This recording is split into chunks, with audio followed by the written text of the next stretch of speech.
The blood-red lemons. There was a village, hidden deep within the forest, that few dared to visit. The village was old, almost forgotten by time, surrounded by legends and whispered stories of strange happenings. No one knew why, but those who left the village never returned, and those who remained stayed quiet eyes, always darting to the forest, as if fearing something lurking within. But the villagers were most terrified of the ancient lemon tree. In the middle of the village square stood this tree, gnarled and twisted, its branches heavy with yellow lemons that no one touched. Some said the tree was cursed. Others believed it held the souls of those who disappeared. On certain nights, when the wind blew just right, you could hear the tree creak, like it was whispering to those brave or foolish enough to walk past. Lila, a young woman, arrived at the village one stormy evening. She was a traveler, searching for adventure, and had heard of the village's strange stories. Unlike the others, she didn't believe in curses or dark spirits. She was fearless, or so she thought.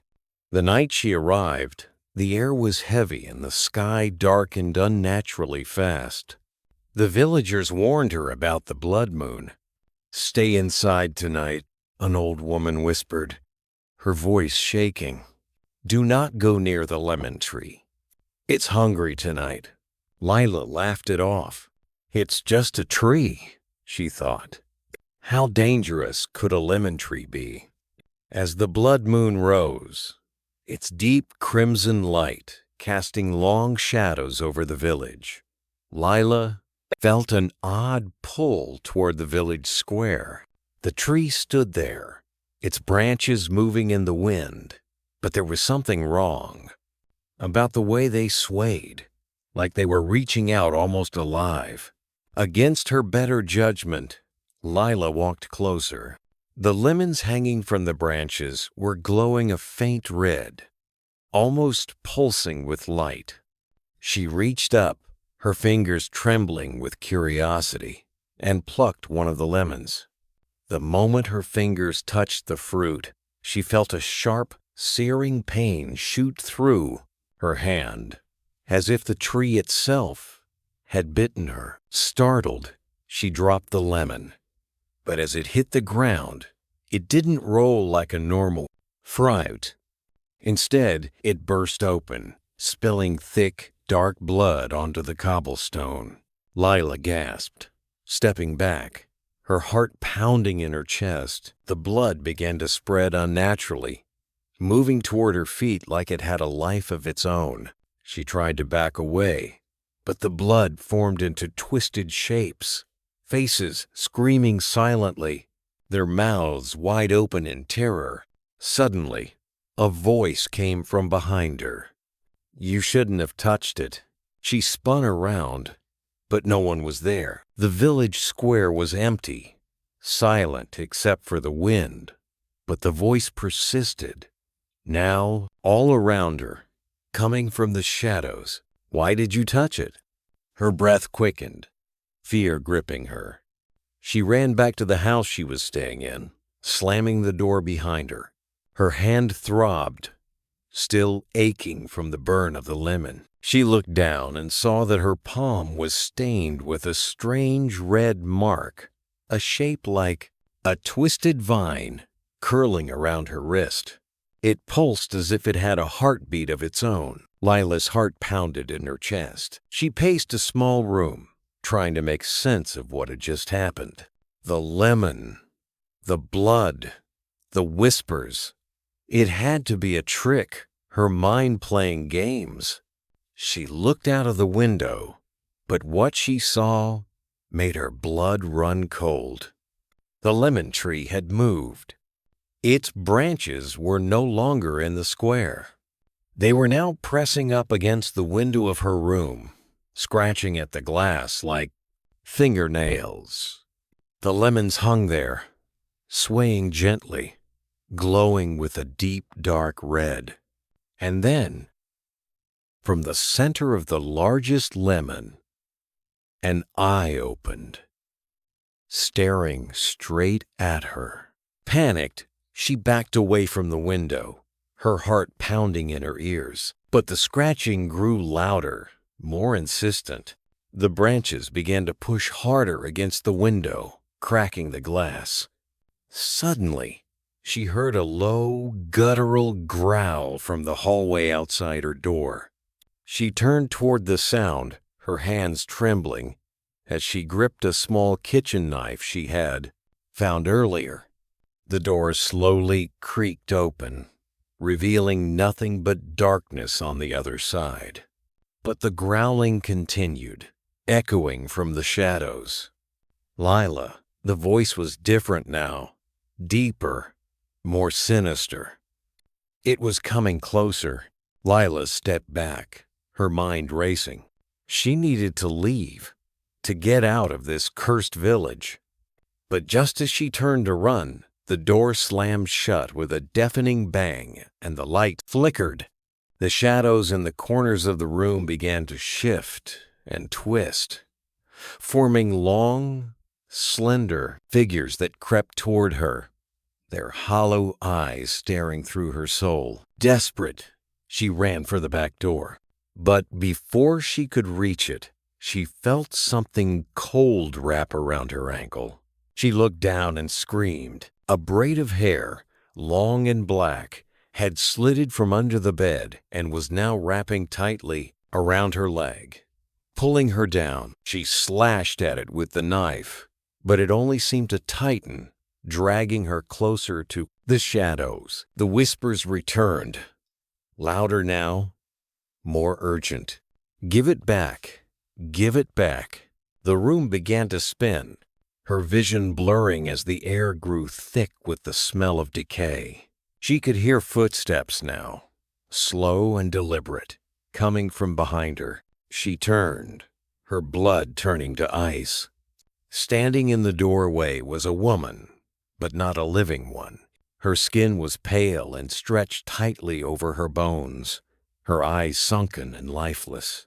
She wore a long, tattered white dress, stained with blood. Her lips were cracked and dry, but when she spoke, her voice was full of rage. "You took my lemon."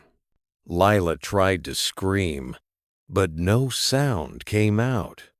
The woman stepped closer, her long hair dragging behind her, twisted into endless braids. In her hand, she held a knife, its blade dripping with something dark, too dark to be just blood. "You took my life." Lila backed against the wall, her heart racing.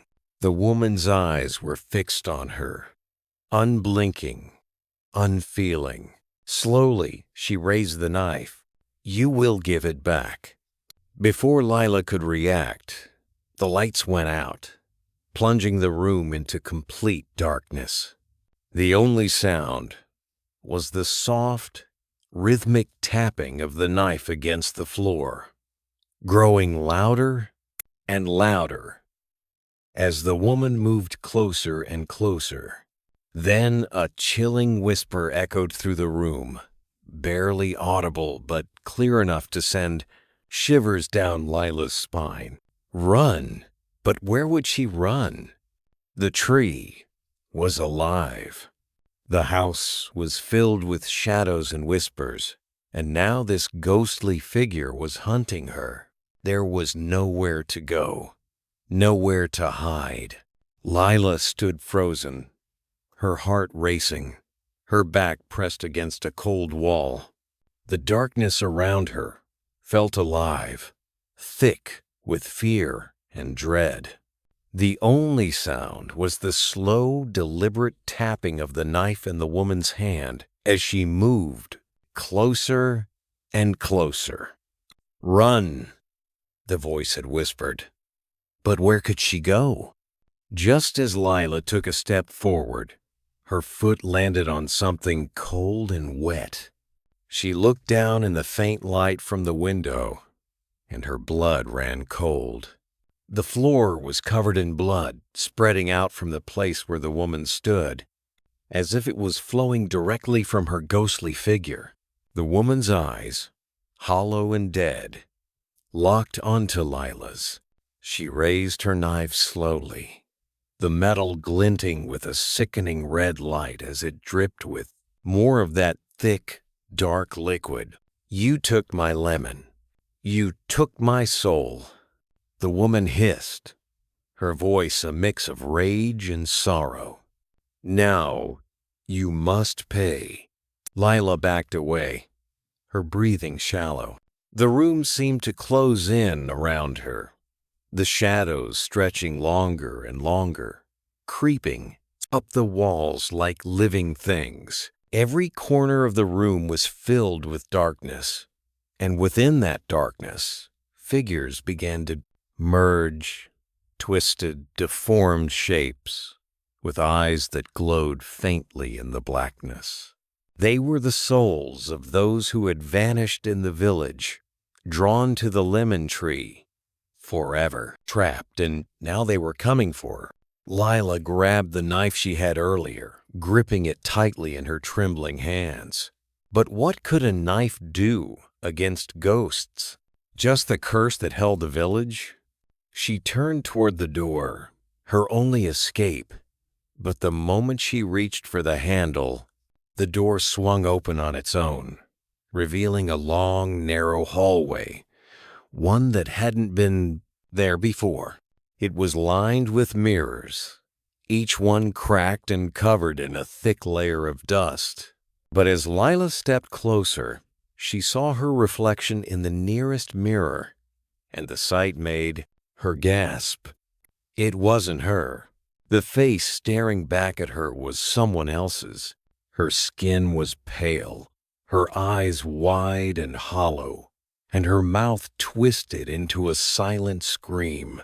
The figure in the mirror slowly raised a hand, pressing it against the glass, as if it was trying to escape from inside. "Help me," it mouthed. Though no sound came, Lila turned away, her heart racing.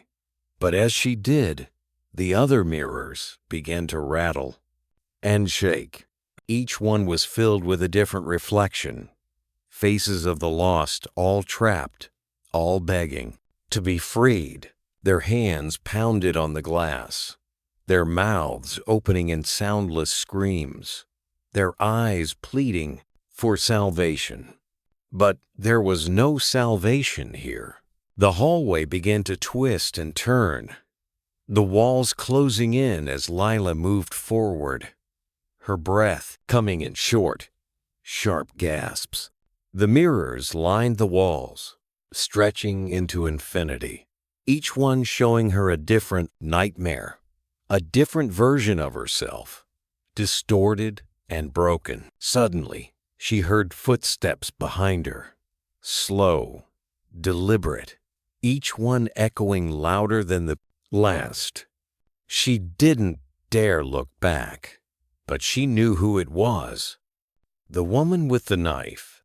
The braids of hair began to snake along the floor again, reaching for her, wrapping around her legs, trying to pull her down. Lila broke into a run, the mirrors shattering as she passed, glass raining down around her. The hallway stretched on endless, with no doors, no windows, just more mirrors and more reflections, all screaming, all watching. But then, at the very end of the hallway, she saw it, a door, a way out. She sprinted toward it, her heart pounding in her chest. But just as she reached for the handle, something cold grabbed her wrist. She spun around, and there, standing behind her, was a woman, her dead eyes staring straight into Lila's soul. Her grip was like ice, freezing Lila's skin, and her face twisted into a cruel smile. "You can't leave," the woman whispered, her voice like nails on glass. "You belong to the tree now." Lila struggled, but the woman's grip tightened. The knife in her other hand gleamed in the faint light, the blade stained with the blood of countless souls. The braids of hair wrapped around Lila's ankles, pulling her down to the floor, dragging her back toward the shadows. But Lila wasn't ready to give up. With a sudden burst of strength, she slashed at the braids with her knife, cutting through the thick strands of hair. The woman screamed a high-pitched, ear-shattering sound that echoed through the hallway, shaking the very walls. The braids loosened their grip, and Lila broke free. Stumbling toward the door, she threw it open and slammed it shut behind her, locking the horror behind her. Or so she thought.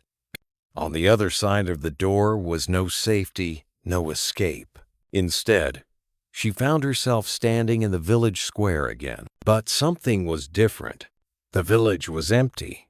The houses were crumbling, the streets overgrown with vines, and the air was thick with the stench of death. And there, in the center of the square, stood the lemon tree. But now it was much larger, its branches twisted and blackened, reaching high into the sky. The lemons that hung from its branches were no longer yellow, but a deep blood red, each one pulsing like a beating heart. The ground beneath the tree was soaked with blood, and the air buzzed with the low hum of whispers. Lila stepped closer, drawn to the tree against her will. As she approached, she saw something moving among the branches, faces twisted and deformed, staring down at her from within the leaves. The souls of the lost, trapped forever within the cursed tree. Suddenly, the ground beneath her feet began to shake. The tree's roots burst from the earth, twisting and curling, reaching for her like skeletal hands. Lila tried to run, but the roots were too fast. They wrapped around her legs, pulling her toward the tree, toward its dark, hungry maw. She screamed, but no one was there to hear her. The whispers grew louder, filling her ears, her mind, her soul. The faces in the tree watched her with hollow eyes, their mouths opening in silent screams. The tree was alive, and it wanted her. The branches reached down, their gnarled fingers wrapping around her body, pulling her closer and closer to the trunk. She struggled, but it was no use. The tree was too strong. The bark split open, revealing a dark, pulsing core. And from within, the woman's voice echoed once more, "Give it back." Lila's heart pounded in her chest as the tree's branches pulled her closer to the gaping hole. In its trunk, the whispers became deafening, a chorus of voices, all demanding the same thing: "Give it back, give it back." Suddenly, the tree split open even wider, revealing a dark, empty void within. Lila screamed as the branches wrapped around her arms and legs, pulling her inside, dragging her into the darkness. And then